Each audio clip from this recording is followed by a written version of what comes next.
Miss হবে না আপনার পছন্দের টিভি শো। দেখুন জি5 অ্যাপে একদম ফ্রি। তুমি যখন আমাকে জিজ্ঞেস করেছিলে, আমি বলেছিলাম ও তোমাকে সুখী রাখবে। হ্যাঁ, আমি এটা বলেছিলাম। আমি এটা বিশ্বাস করি, তোমার মা বাবা যেটা চান সেটা তোমার ভালোর জন্যই চান। একদিন গৌরী যে গোয়ালিনী, সে সারা গ্রামে দুধ বিক্রি করতে করতে অনেক দেরি করে ফিরে এসে দেখে সব দরজা বন্ধ। তখন সে কি করবে? সে রক্ষীদের কাছে কাকুতি মিনতি করে যাতে সে ভেতরে যেতে পারে। তার নিজের জন্য নয়, তার 1.5 বছরের সন্তানের জন্য। সে তো দুধ না খেতে পেয়ে কাঁদতে শুরু করবে, কিন্তু এত কাকুতি মিনতি করেও কোনো লাভ হয় না। তখন গৌরী কি করলো জানেন? একে তো দুর্গ, এবার দুর্গের দেওয়াল বড্ড খাড়া। সেই দেওয়াল পার করা শুধু বিপজ্জনকই নয়, আত্মহত্যা করার সমান।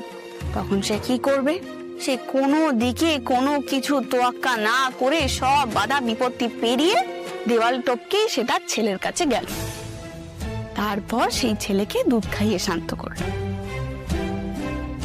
এসব গল্প তুমি আমাকে শোনাচ্ছ কেন? স্যার, এখানে কিন্তু গল্পটা শেষ নয়, আরো আছে। মেন গল্পটাই তো আপনাকে বলা হয়নি এখনো। এবার তো তবে শুরু। আপনি শুনুন। এই যে গৌরী গোয়ালিনী প্রাণের ঝুঁকি নিয়ে তার বাচ্চার কাছে পৌঁছালেন, তারপরে কি হলো? তারপরে রক্ষীরা তো খুব ক্ষেপে গেল। রক্ষীরা ক্ষেপে গিয়ে ওই গৌরীকে ধরে নিয়ে গেল রাজার কাছে। তারপর রাজা কি করেছিলেন আপনি জানেন? কি আবার করেছিল? নিয়ম ভঙ্গ করেছিল বলে শাস্তি দিয়েছিলেন, তাই তো? রাজা তাকে শাস্তি দেয়নি। রাজা উল্টে বরং গৌরীকে পুরস্কার দিয়েছিল। কারণ গৌরী নিয়ম ভেঙেছে কোনো বিদ্রোহ করতে নয় বা খারাপ কিছুর জন্যও ভাঙেনি। সে তার মাতৃত্বের কর্তব্যটুকু পালন করেছিল। রাজা খুশি হয়ে তাকে সম্মান জানানোর জন্য এই পুরস্কারটা দিয়েছিল। তারপর থেকে রাজা নিয়ম চালু করে, সব সময় ওই দুর্গের দরজা সাধারণ মানুষদের জন্য, গোয়ালাদের জন্য সব সময় খোলা থাকবে। সেই থেকে সেই দরজার নাম হয় গৌরী গোয়ালিনী দরজা। বুঝলাম। দেখুন স্যার, গল্প তো লোকের মুখে মুখে ঘোরে, সত্যি মিথ্যে জানা নেই। তবে এই গল্প থেকে অনেক কিছু কিন্তু শেখার আছে। বলুন। যেমন রাজা শিখেছিলেন যে পরিস্থিতি কখনো কখনো নিয়মের থেকেও বড় হয়ে ওঠে। একদম ঠিক স্যার। এই গল্পটা আমি আগে কোথাও শুনেছি। আমি তো আমার স্কুলের নীতি গল্পের বইতে এই গল্পটা পড়েছি। আপনাদেরও হয়তো ছিল। না, অন্য কোথাও শুনেছি। আপনার মা হয়তো বলে থাকতে পারে আপনাকে। স্যার, বিশ্বাস করুন, আমার সত্যি বিয়ে ঠিক হয়েছে।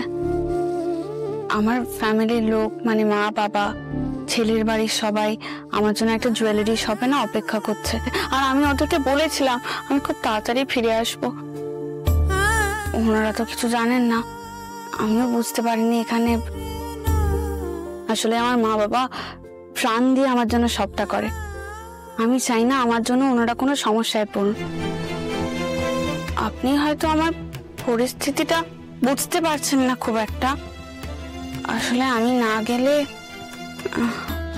ঠিক আছে, তুমি যেতে পারো। যাবো স্যার, সত্যি? তো তোমার কি মনে হচ্ছে আমি এমনি বললাম?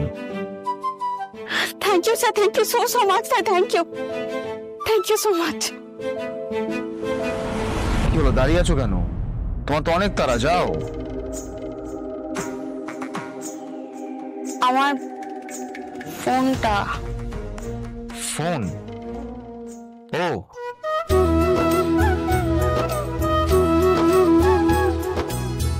Thank you sir. শোনো, তোমার বাবা মাকে বলো যে অর্ক স্যার তোমাকে আলটিমেটলি ছাড়লো, তোমার ছুটিটাও দেওয়া হলো, আর তোমার বিয়ের জন্য আগাম শুভেচ্ছা। Congratulations. Thank you so much sir, thank you once again, thank you. দাঁড়াও আপনা।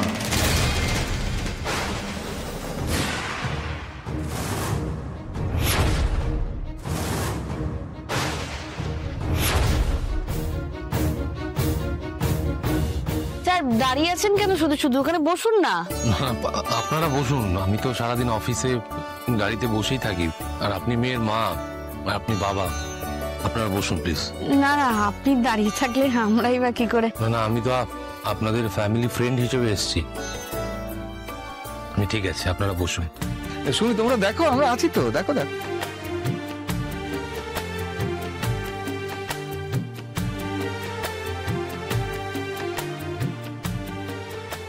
আমি জানি অপর্ণা, এই বিয়েটা আসলে আমার সঙ্গে একটা বিজনেস রিলেশন তৈরি করার উদ্দেশ্য নিয়ে হচ্ছে।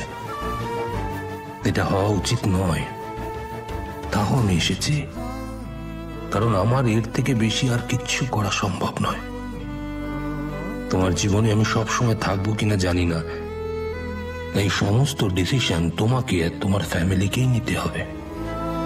থাকবো আমি, তোমার বিপদে আমি পাশে থাকবো, চিন্তা করো না। আমার এই ছেলেটাকে কোনো দিক থেকেই তোমার যোগ্য বলে মনে হয়নি অপর্ণা। তবু তুমি যখন আমাকে জিজ্ঞেস করেছিলে, আমি বলেছিলাম ও তোমাকে সুখী রাখবে। হ্যাঁ, আমি এটা বলেছিলাম। আমি এটা বিশ্বাস করি, তোমার মা বাবা যেটা চান সেটা তোমার ভালোর জন্যই চান।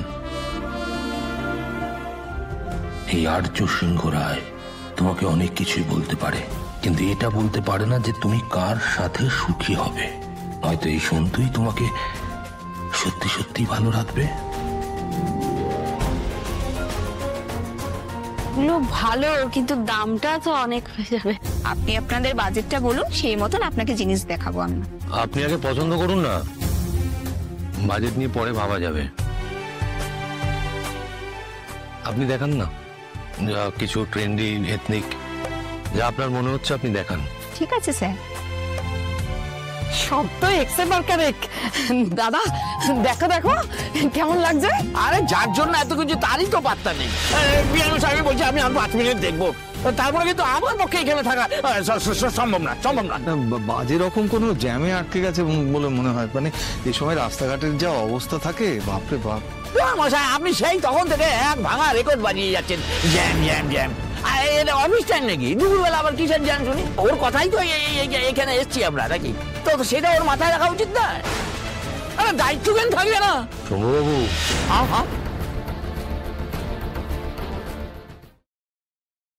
একটু রেস্টলেস হয়ে পড়ছেন না? ছেলের বিয়ে সামনে, উত্তেজনা ভালো, আমাও ভালো, কিন্তু ভেতরে রাখুন, বেশি বাইরে বার করবেন না, শরীর খারাপ করবে। ঠান্ডা মাথায় সবটা সামলাতে হবে তো, তাড়াহুড়োয় কোনো কাজই ভালো হয় না। আর অপর্ণা যখন বলেছে ও ঠিক আসবে, একটু ওয়েট করুন। হ্যাঁ, সেই ওর কথাই তো এখানে আসা, তো ও এসে নিজে পছন্দ করে নিলে ভালো লাগবে আর কি। ওই তো বসে গেছে, এই দেখো।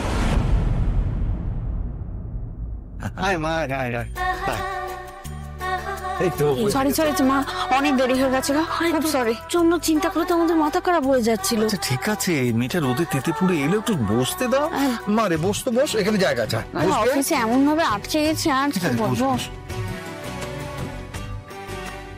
জল পাওয়া যাবে? হ্যাঁ, জল দিচ্ছি। জি5 ডাউনলোড করুন আর সব এপিসোড দেখুন একদম ফ্রি।